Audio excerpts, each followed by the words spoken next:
day 28 and week 5, right? Week 5 here on the Trapline. Early morning check this frosty Saturday morning. We've already seen our first sign of some yote tracks on a small patch of ice. Ben spotted it. I have to get like 6 feet away just to be able to see the snares. Yeah. They disappear. Well, we're rolling the dice this morning.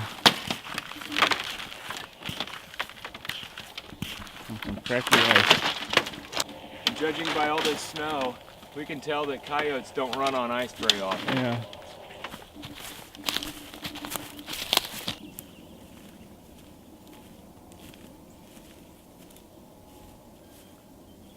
Even though I'm really pleased when I can tell for sure that a deer has bumped down one of my snares and I didn't catch it, it also always makes me think, I wonder if a coyote ran through it sometime after that during the evening and I missed a chance. So, again, the greater good is to catch a yote without catching a deer. But man, if they could somehow just step over it, I guess I could use a step stick. And I'd have a greater chance, I guess, of that snare staying up all day and all night. Sometimes it's just nice to stop and enjoy the morning. Oh yeah. Hey, maybe we'll abandon this trap line and throw on some waders. What do you say? Open set. Yes. We've been wanting to catch a yote on this open set. Yes. And ladies and gentlemen, we got a bouncing yote on the line today. Dude, we were just sitting here appreciating the geese. Wow. And he was sitting right over here. Oh man. Check this out, folks.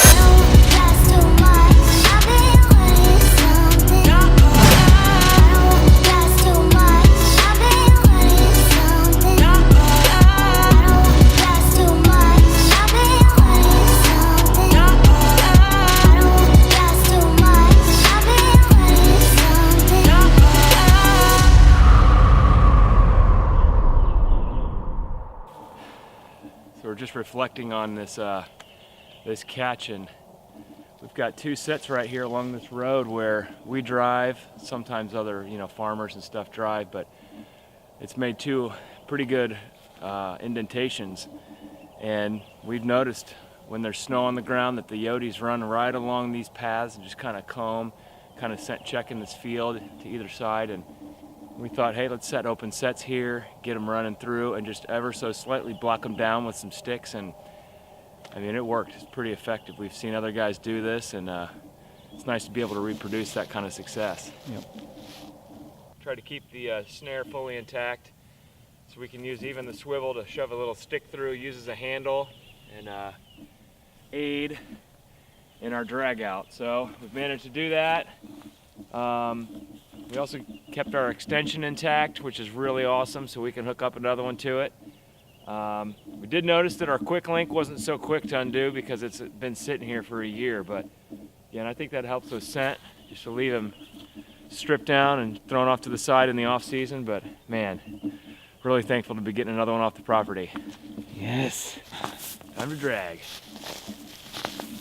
It sure is pretty out here. So tomorrow, maybe some fresh tracks. Coming down into the frozen pond.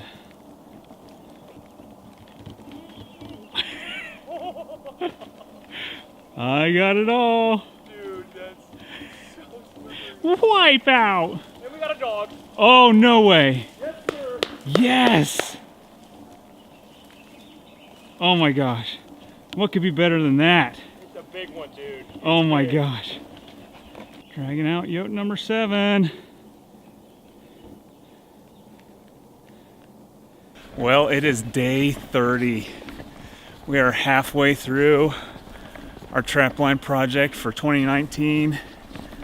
We are coming off of back-to-back catches on days 28 and 29. So we have some fresh snow, as you guys saw yesterday. So we're looking for tracks down here. We're just starting out, so we haven't seen any yet, but it's feeling good today. I just came across a den of some kind, maybe a fox, not really sure. We're trying to look around for tracks and just see what's going on, but you can tell they've been, you know, kind of marking this tree. There's a closer look down into the hole. Wouldn't it be epic right now if something came running out and like right at us? Nothing like being out here.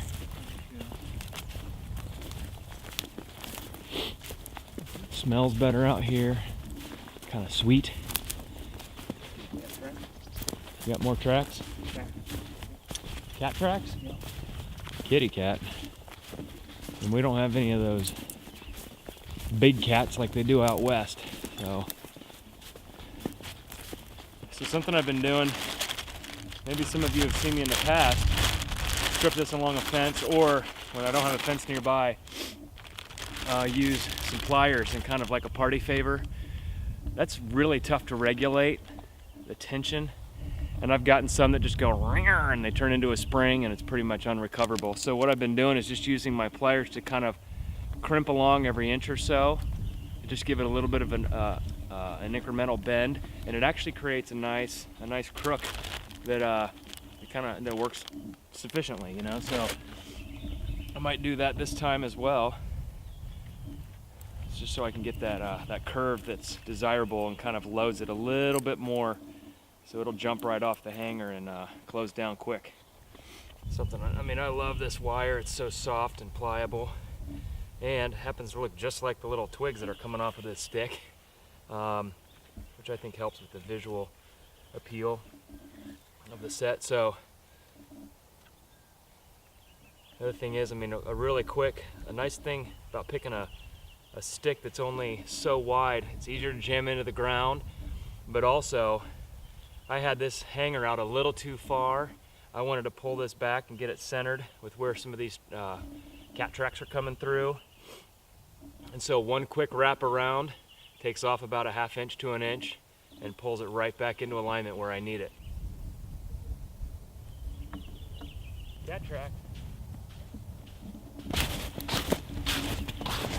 We're returning back to the truck today, empty-handed. Well, I got You got a catch pole. No fur. No fur. But got some skinning to do this evening. That's right. Saturdays and Sundays Yodi. We're gonna be on the board, man. Yep. Fleshing knife in hand, teal apron on, rubber gloves. It's gonna be fun. It's day 31. We are on the backside of this mountain. We got a lot of fog today, which is pretty cool. Kind of feels mysterious. I can almost picture a Yodi through the fog just kind of glaring at me. I don't know, I'm probably reading into it too much, but as always, we remain hopeful and a little warm, so I think the catch pole might be needed today too. We might have a coon in a foothold or something, but we're gonna make quick work of this, get after it today, and we'll let you know what we find. Tracks are a little hard to see today because things have melted after a good snow yesterday, but we definitely have some yote tracks here. We can tell by the kind of size and the cadence, and they came in right over here on this fence, but it's wide open. I mean, they could have picked any place to come in there.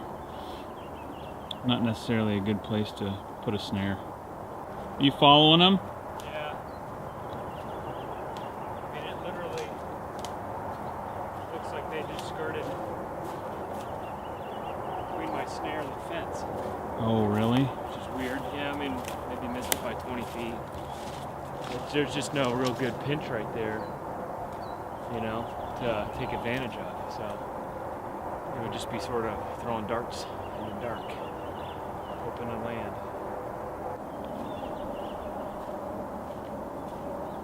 Day 32. Nice and sunny. bright. Good thing we got the shades, because the future's bright. Come on, Tracks. Give us some hope. So it's pretty cold today.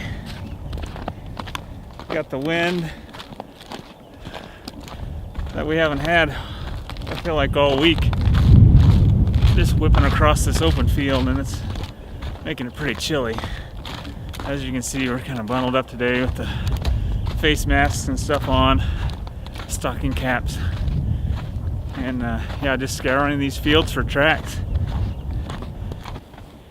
Nothing bouncing in the road set today.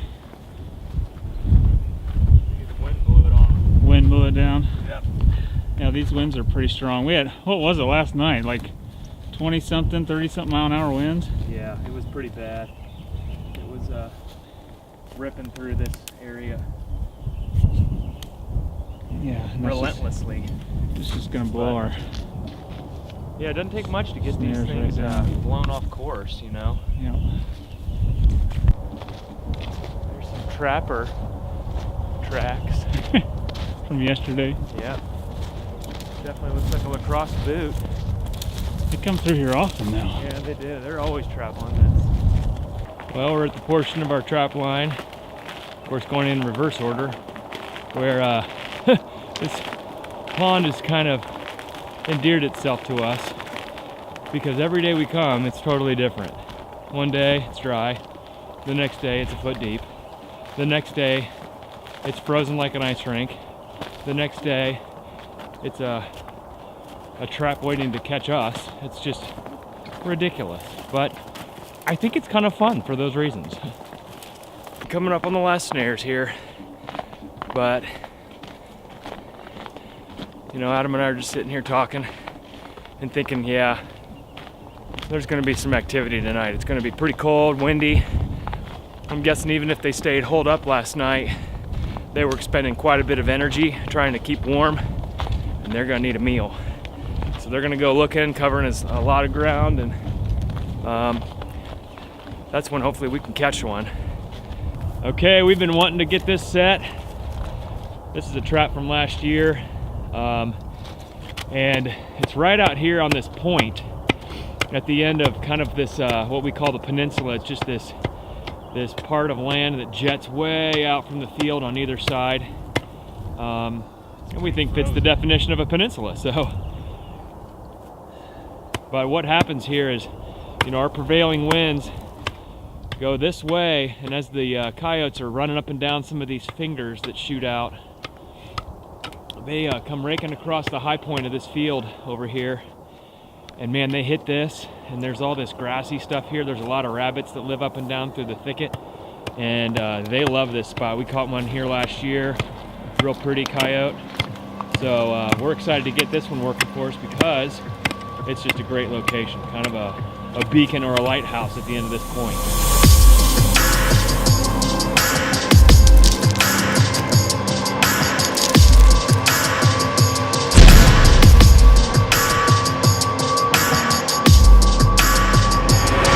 Ben was just talking, we got this set here on this end of the peninsula, and we're going to use a pipe set today.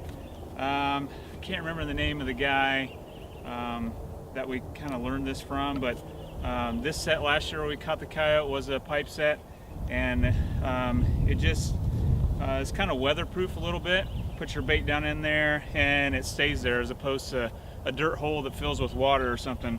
So we got our trap bedded right here, and we're just going to go right in front of that and kind of pound this thing in here.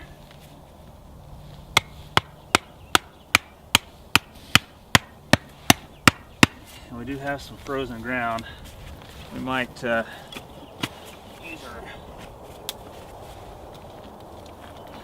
tool here. Just get us started down to the ground that's unfrozen.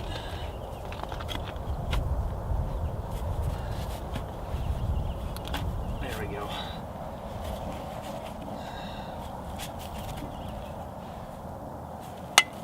So we got that hole started there. Just pound down in the ground there.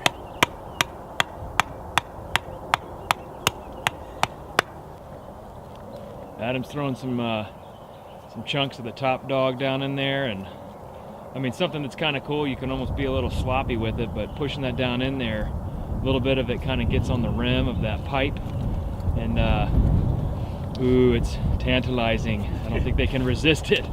So giving them a little bit of a tease and causing them to get really excited, and then they focus their attention on that. Before you know it, they're stepping on the pan. It's always a good day when you can put in a new set. So I just came through an area where I've got a pretty good snare set in a tight little kind of corridor of all these thick thorns and stuff, and it looks like there's like 3 or 4 unique piles of scat all around the area, but they're just not taking my path. So I think I'm gonna have to bump my frequency, add a few more snares all around that area to make sure I'm getting them as they come through, because I've missed it. It looks like 2 or 3 times I've seen tracks come through, so we're gonna up the game.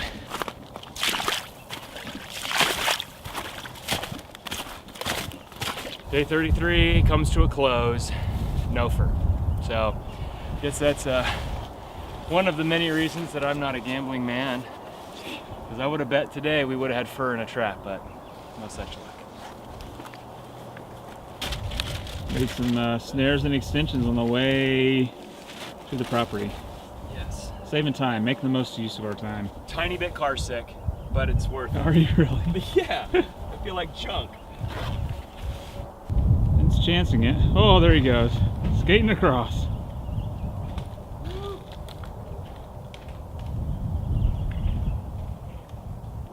This whole grassy area here, where we have set snares for the last couple years, really kind of funnels down to this low point. And I've got a snare up to the left of this fork, where we've noticed some scat and a lot of coyote travel going up to the right. So I'm going to set that fork, then I'm going to even come back up here in case they decide to go straight here. I've got one down this lane, but coming down here, we're going to set a second one right here, tie off to a substantial tree.